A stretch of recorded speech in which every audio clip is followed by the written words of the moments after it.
La troupe du libre arbitre présente.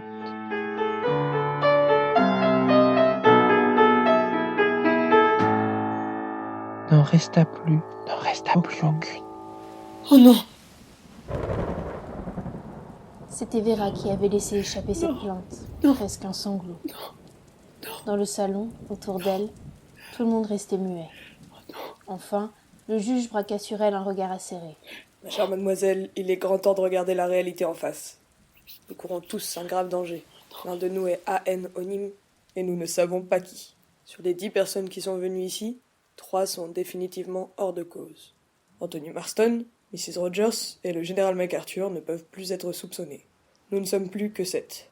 L'un de ces 7-là est, si j'ose m'exprimer ainsi, une petite nonne bidon. Puis-je considérer que vous partagez tous mon analyse? C'est inouï, mais vous avez probablement raison. D'accord avec le docteur. Et si vous voulez mon avis, Nous allons y venir, Mr. Blore. Pour le moment, tout ce que je souhaite, c'est établir que nous sommes bien d'accord sur ces bases. Votre raisonnement paraît logique. Je pense en effet que l'un d'entre nous est possédé du démon. Je n'arrive pas à y croire. Je n'y arrive pas. Lombard, Je suis d'accord, monsieur le juge. À 100%. à présent, avons-nous des raisons de soupçonner quelqu'un en particulier? Je crois, Mr. Blore, que vous avez quelque chose à dire? Lombard a un revolver. Il nous a raconté des histoires hier soir. Il l'a reconnu lui-même. J'ai l'impression que je ferais aussi bien de m'expliquer encore une fois. Ce qu'il fit, de manière brève et concise. Où sont vos preuves? Il n'y a rien pour corroborer votre histoire. Malheureusement, nous n'avons tous que notre parole à offrir. À mon sens, il n'y a qu'une seule manière de procéder. Sur la base des éléments dont nous disposons, y a-t-il quelqu'un qui puisse être mis hors de cause? Je suis un médecin réputé. La seule idée qu'on puisse me soupçonner de... Je suis moi aussi un magistrat réputé. Hélas, cher monsieur, cela ne prouve rigoureusement rien. On a déjà vu des médecins devenir fous, des juges aussi, ainsi que des policiers. En tout cas, j'imagine que vous laissez les femmes de côté. Le juge haussa les sourcils face à l'implacable logique de Lombard. Dois-je comprendre que, pour vous, les femmes ne sauraient être atteintes de pulsions homicides? Bien sûr que non. Mais ça paraît tout de même invraisemblable qu'une... Je présume, Dr. Armstrong, qu'une femme aurait été physiquement capable de porter le coup qui a tué ce pauvre MacArthur. Tout à fait capable, mais à condition de disposer de l'instrument adéquat. Une matraque en caoutchouc, par exemple, ou un gourdin. Les 2 autres morts sont dues à l'administration d'un poison. Ce qui, vous en conviendrez, ne requiert qu'un minimum de force physique. Vous êtes fou, ma parole. Le juge tourna la tête. Il posa sur Vera le regard détaché de l'homme habitué à soupeser ses semblables. Il ne voit en moi qu'un vulgaire spécimen. Ma chère mademoiselle, je ne vous accuse pas. Et il ne m'aime pas beaucoup. J'espère, Miss Brent, que vous non plus, je ne vous ai pas offensé en insistant sur le fait que nous sommes tous également suspects. Emily Brent tricotait. Elle ne leva pas la tête. L'idée qu'on puisse m'accuser d'avoir tué l'un de mes semblables est parfaitement absurde pour quiconque me connaît un tant soit peu de réputation. Mais nous sommes des étrangers les uns pour les autres, et dans ces conditions, aucun d'entre nous ne peut être disculpé sans preuve formelle. Comme je l'ai déjà dit, il y a un démon parmi nous. Nous sommes donc d'accord, le critère de la réputation ou de la situation sociale ne peut être un motif d'absolution. Eh bien, et Rogers? Eh bien quoi, Lombard? À mon avis, il semble à exclure d'emblée. Vraiment? Et pour quel motif? Sa femme est une des victimes. Je ne dis pas qu'assassiner sa femme est invraisemblable. C'est même quasiment naturel, si on veut aller par là. Mais pas dans le cas particulier. Je peux imaginer Rogers tuant sa femme parce qu'il avait peur qu'elle craque et le dénonce, ou parce qu'il ne la supportait plus. Mais je ne le vois pas en Mister Onim le dingue rendant une justice de timbré, commençant par sa propre femme pour un crime qu'ils ont commis ensemble. Non. Vous prenez un ouï-dire pour un fait avéré. Rien ne nous prouve que Rogers et sa femme ont tramé l'assassinat de leur patronne. Qui nous dit que l'accusation n'était pas fictive? Ou que Mrs. Rogers n'avait pas fait le coup toute seule? Comme vous voudrez. Anonyme, c'est l'un d'entre nous. Pas d'exception admise. Ce qu'il nous faut examiner maintenant, c'est l'éventualité d'éliminer une ou plusieurs personnes sur la base des faits. Y a-t-il parmi nous une ou plusieurs personnes qui n'ont pas eu la possibilité de commettre l'un des 3 crimes? Ça, c'est parler. Là voilà la bonne méthode. Voyons voir. Dans le cas du petit Marston, je ne crois pas qu'on arrivera à grand-chose.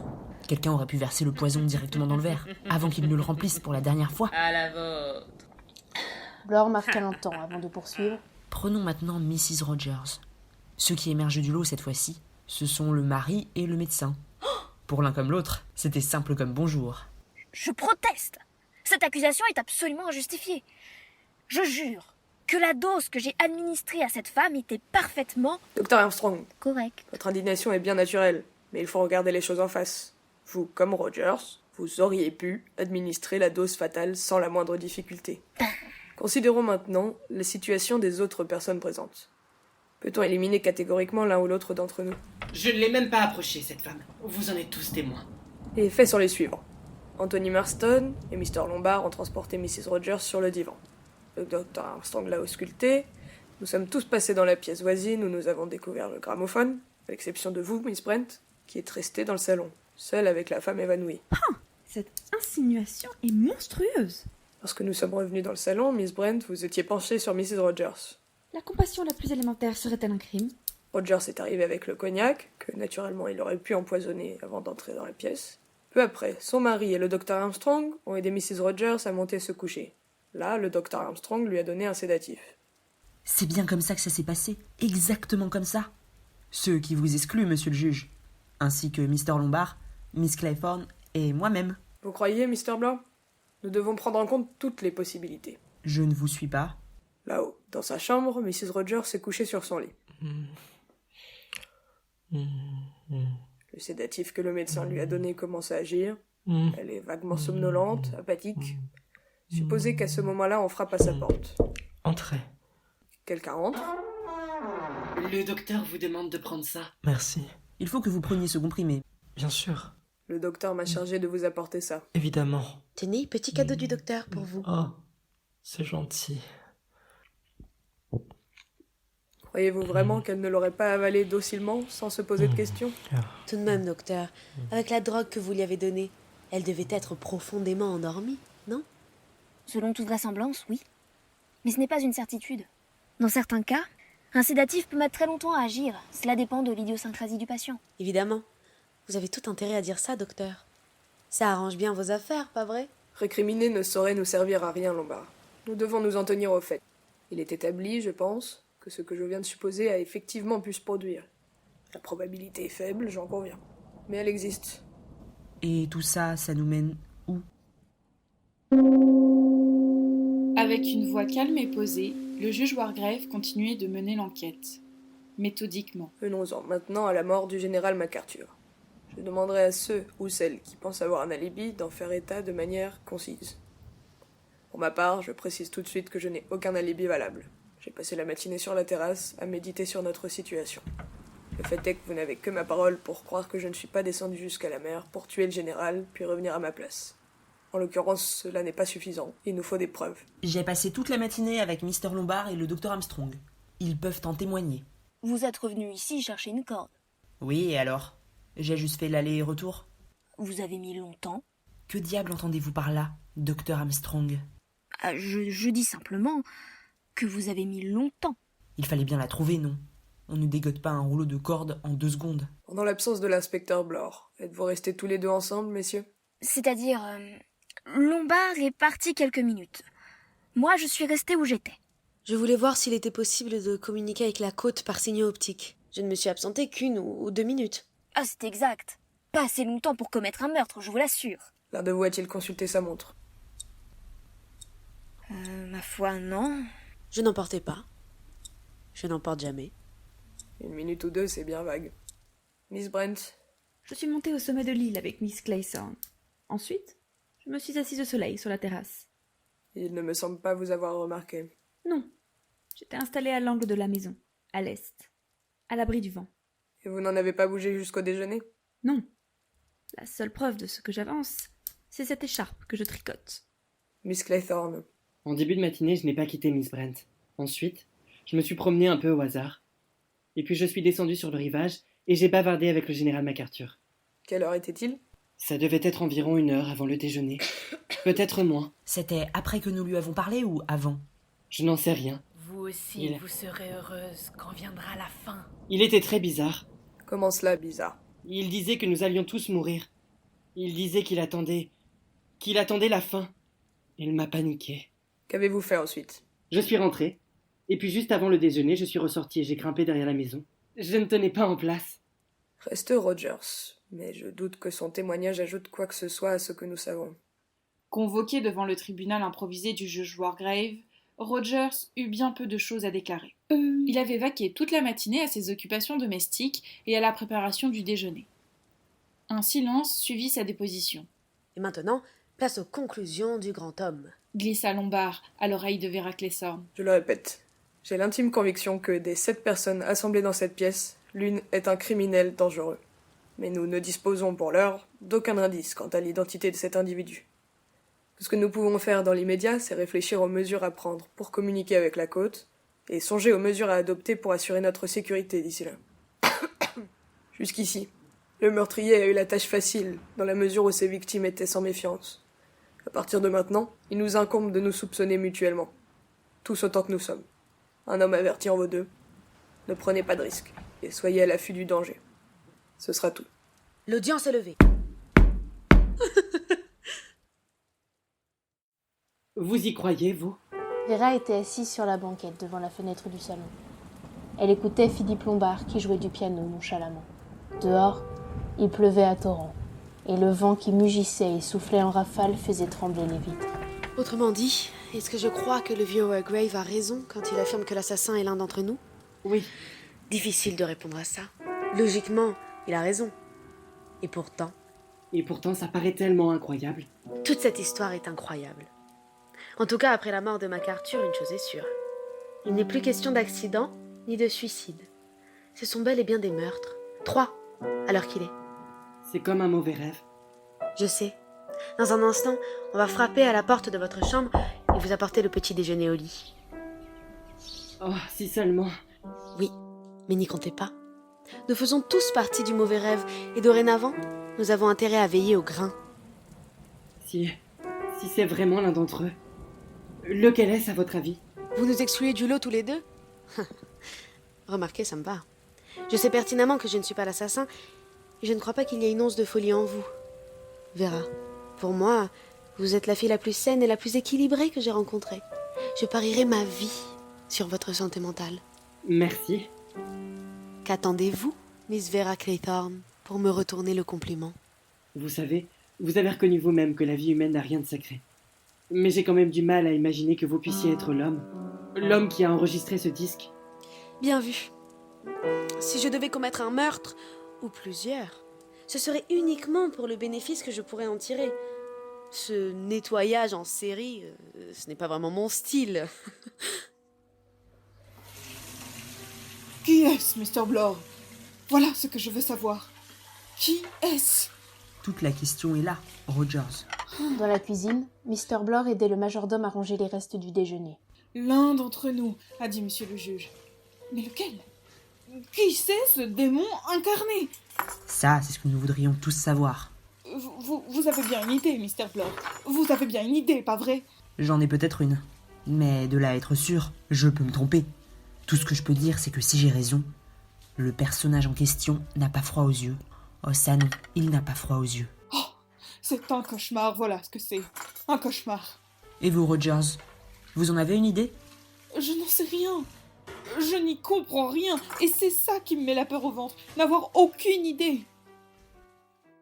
Bon, puisque ce n'est ni vous, Miss Vera, ni moi, lequel d'entre eux est anonyme? Au hasard, et sans aucun argument à l'appui, je miserai sur Wargrave. Ah oui, pourquoi? C'est un vieil homme qui a présidé des tribunaux pendant des années. En d'autres termes, il y a belle lurette qu'il se prend pour Dieu le Père 10 mois par an. Pour peu qu'il ait perdu la boule, il a peut-être tenté de sauter le pas, de devenir à la fois le juge suprême et le bourreau. Oui, ça n'est pas impossible. Et vous? Sur qui misez-vous? Le docteur Armstrong. Le médecin? Moi, je l'aurais placé en dernier. Oh, non. 2 décès sur 3 sont dus au poison. Ça désigne plutôt un médecin. Et puis n'oubliez pas que la seule chose que Mrs. Rogers s'est ingurgitée hier soir à notre connaissance, c'est le somnifère qui lui a fait avaler. Oui, c'est vrai, mais je doute qu'il ait pu tuer MacArthur. Je ne l'ai laissé qu'un seul instant et il n'en aurait pas eu le temps. Il ne l'a pas tué à ce moment-là. Il en a eu l'occasion un peu plus tard. Quand ça? Quand il est allé chercher le général pour le déjeuner. Vous croyez qu'il aurait fait le coup à ce moment-là? Ça exigeait un sacré culot. Qu'est-ce qu'il risquait? Il est le seul ici à avoir des connaissances médicales. S'il jure que la mort remonte à plus d'une heure, qui ira le contredire? Vous savez que votre idée n'est pas bête du tout. Je me demande...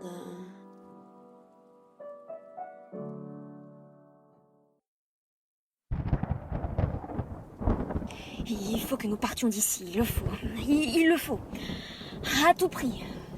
Pensif, le juge Wargrave regardait par la fenêtre du fumoir. Il jouait machinalement avec le cordon de ses lunettes. Je ne me prétends pas expert en météorologie, docteur, mais à supposer qu'on soit au courant de notre situation critique, il est fort peu probable qu'un bateau puisse aborder l'île avant 24 heures. Et encore, seulement si le vent tombe. Et d'ici là, nous serons peut-être tous assassinés dans nos lits. J'espère que non. J'ai l'intention de prendre toutes les précautions possibles pour parer à cette éventualité. Wargrave tient vraiment à la vie comme un chien à son os. Assassinés dans nos lits. Tous les mêmes, ces médecins. Ils pensent par cliché, pas une once d'originalité. Nous avons déjà eu 3 victimes, il ne faut pas l'oublier. Certes. Mais vous, n'oubliez pas qu'elles ont été attaquées par surprise. Nous, en revanche, nous sommes prévenus. Que pouvons-nous faire? Tôt ou tard, À mon sens, nous pouvons faire bien des choses. nous ne savons même pas qui ça peut être. Je ne suis pas de cet avis. Vous voulez dire que vous savez? Pour ce qui est des preuves matérielles nécessaires devant un tribunal, je reconnais n'en avoir aucune. Mais il me semble, si je récapitule toute l'affaire, qu'une personne bien précise se trouve assez clairement désignée. Je ne comprends pas. Expliquez-moi. Miss Brent monta dans sa chambre. Elle prit sa Bible et alla s'asseoir près de la fenêtre. Elle ouvrit le livre saint. Puis, après un instant d'hésitation, elle le posa et se dirigea vers la coiffeuse. De l'un des tiroirs, elle sortit un petit carnet à couverture noire. Elle l'ouvrit et commença à écrire. Il s'est passé une chose terrible. Le général MacArthur est mort. Son cousin a épousé Elsie Macpherson. Il ne fait pas l'ombre d'un doute qu'il a été assassiné. Après le déjeuner, le juge nous a fait un exposé des plus intéressants. Il est convaincu que le meurtrier est l'un de nous. Cela signifie que l'un de nous est possédé du démon. Je le soupçonnais déjà. De qui peut-il bien s'agir? Ils se le demandent tous. Je suis la seule à savoir. Elle resta un moment sans bouger. Son regard, peu à peu, se fit vague, brumeux. Le crayon se mit à zigzaguer entre ses doigts. Laissez-moi rentrer. En capitale maladroite, tremblée, elle écrivit. La meurtrière s'appelle Béatrice Taylor. Ses yeux se fermèrent. Il fait si froid dehors. S'il vous plaît. Tout à coup, elle se réveilla en sursaut. Elle regarda son carnet. Avec une exclamation de colère, elle déchiffra sa dernière phrase, griffonnée à la diable. J'ai écrit ça? Moi? Ma parole, je deviens folle.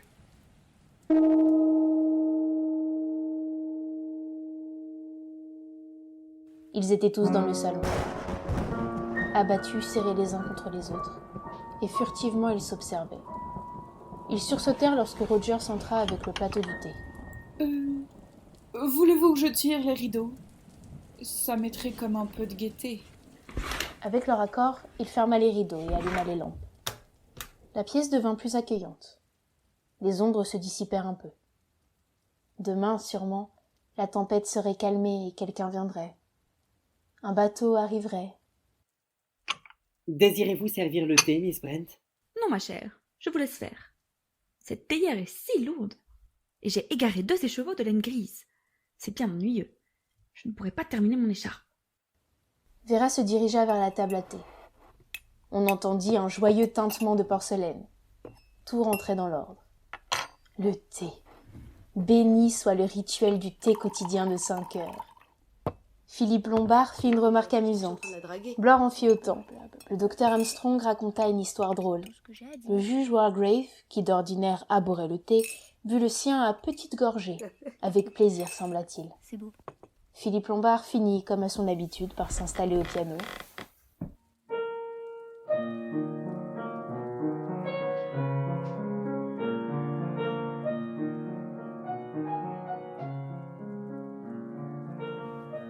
Tous l'écoutaient avec bonheur, oubliant pour un instant leur singulière situation. Même Emily Brent avait l'air plus détendue qu'à l'accoutumée. Mr. Blore la regardait du coin de l'œil, un sourire au coin. Vera, concentrée sur la musique, contemplait la mer d'un air lointain.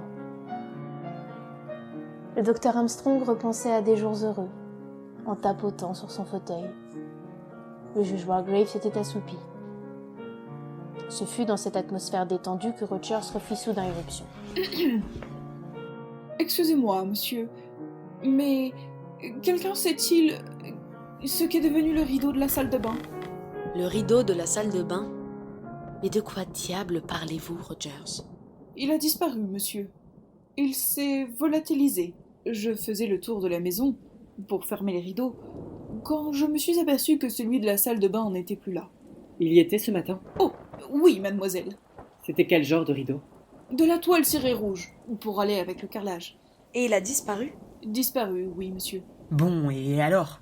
C'est insensé, d'accord, mais pas plus que le reste. En tout cas, ça n'a pas d'importance. On ne peut pas tuer quelqu'un avec un rideau en toile cirée. Ne vous faites pas de bile pour ça. Bien, monsieur. Merci. Dans le salon, la chape de peur était retombée sur les invités. De nouveau, furtivement, ils s'observaient.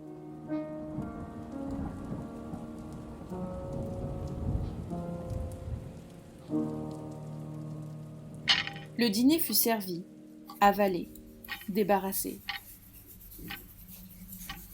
Après quoi, dans le salon, la tension devint presque insupportable. À 9h, Emily Brent se leva. Je vais me coucher. Je vais en faire autant. Elles montèrent l'escalier, escortées de Lombard et de Blore. Arrivées sur le palier, les deux hommes attendirent qu'elles soient entrées dans leurs chambres respectives et qu'elles aient fermé leurs portes. Pas besoin de leur dire de s'enfermer. En tout cas, en voilà deux qui ne risquent rien cette nuit. Les 4 hommes allèrent se coucher 1 heure plus tard. Ils se retirèrent ensemble. De la salle à manger où ils mettaient le couvert du petit déjeuner, Rogers les vit monter l'escalier. Il les entendit s'arrêter sur le palier du premier étage. Bonne nuit, messieurs. Puissons-nous tous nous retrouver vivants demain matin. Bon, tout va bien, Rogers. Tout va bien. Il retourna dans la salle à manger. Oui, tout était prêt pour le lendemain matin. Bien. Il s'attarda un instant à regarder le plateau au centre de la table et les 7 figurines de porcelaine qui y étaient disposées. Un sourire éclaira son visage. En tout cas, je vais faire en sorte que personne ne vienne nous jouer des tours cette nuit. Traversant la pièce, il ferma à clé la porte qui communiquait avec l'office. Puis, il sortit dans le hall, la ferma également à double tour et glissa la clé dans sa poche. Les petites nonnes étaient enfermées à double tour. Après avoir éteint les lumières, il monta rapidement l'escalier et entra dans sa nouvelle chambre. Il n'y avait qu'un endroit où on aurait pu se cacher. La penderie. Et il y jeta aussitôt un coup d'œil. Puis, après avoir fermé sa porte à clé et au verrou, il se prépara à se coucher. Pas d'escamotage de petites nonnes cette nuit. J'ai veillé au grain.